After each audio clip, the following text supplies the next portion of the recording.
My name's Matthew Knight and I'm the Football Technology Coordinator for the Sydney Swans.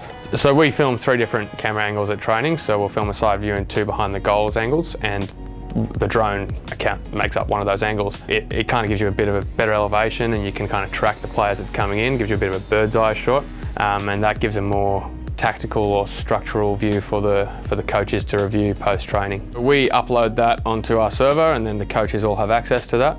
We'll then go back and do some analysis on it. We'll review it, make some edits for the players to go back and watch for themselves, but the coaches will also go into further detail and review it from a tactical perspective. Players get a lot out of it. They come in and that's the view that they tend to watch the most of, because it's an overview of what they're doing even when they're not necessarily around the ball. You can't hide, because if you're not working hard to get back, then you're going to get caught out on that wider vision, which encapsulates every player and the entire team.